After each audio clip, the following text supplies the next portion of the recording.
Bismillahirrahmanirrahim. Assalamualaikum warahmatullahi wabarakatuh. Anak-anak, berjumpa kembali dengan Ibu dalam pembelajaran Bahasa Indonesia. Nah, yang akan kita bahas sekarang yaitu mengenai struktur, kaidah, dan penulisan teks persuasif. Nah, di dalam struktur teks persuasif ada beberapa. Di antaranya yaitu ada pengenalan isu, ada rangkaian argumen, ajakan-ajakan, dan penegasan kembali. Nah, di sini pengenalan isu. Pengenalan isu yaitu berupa pengantar atau penyampaian tentang masalah yang menjadi dasar tulisan atau pembicaraannya itu.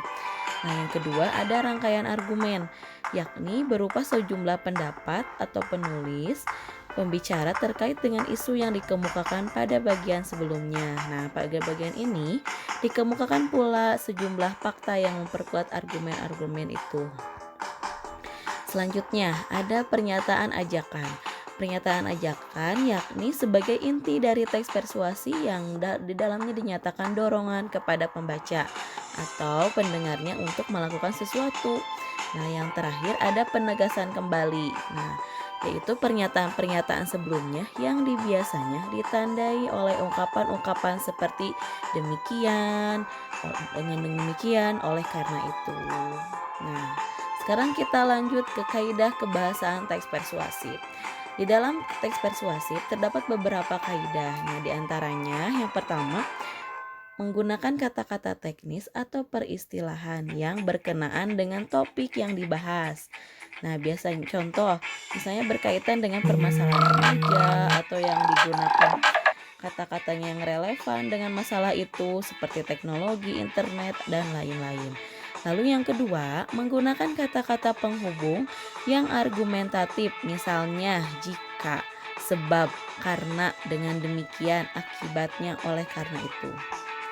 Selanjutnya nih, juga di dalam kaidah teks persuasif menggunakan kata-kata kerja mental seperti diharapkan, memprihatinkan, memperkirakan, mengagumkan, menduga, dan lain-lain.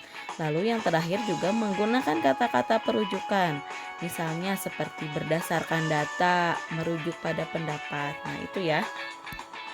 Selanjutnya, untuk menulis teks persuasif ada beberapa hal yang harus kalian tahu atau langkah-langkahnya. Yang pertama, menemukan tema. Yang kedua, susunan perincian. Yang ketiga, pengumpulan bahan. Dan keempat, pengembangan teks. Di dalam pengumpulan tema, nah di sini ditentukan bujukan utamanya, ajakan utamanya seperti apa.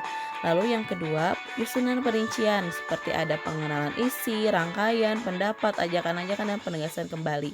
Kayak tadi ya, seperti halnya struktur. Lalu yang ketiga ada pengumpulan bahan. Nah, pengumpulan bahan di sini berupa pendapat dan fakta. Dan terakhir ada pengembangan teks, yaitu memperhatikan struktur dan kaidah kebahasaan. Oke anak-anak, selesai itu materi yang Ibu bahas hari ini.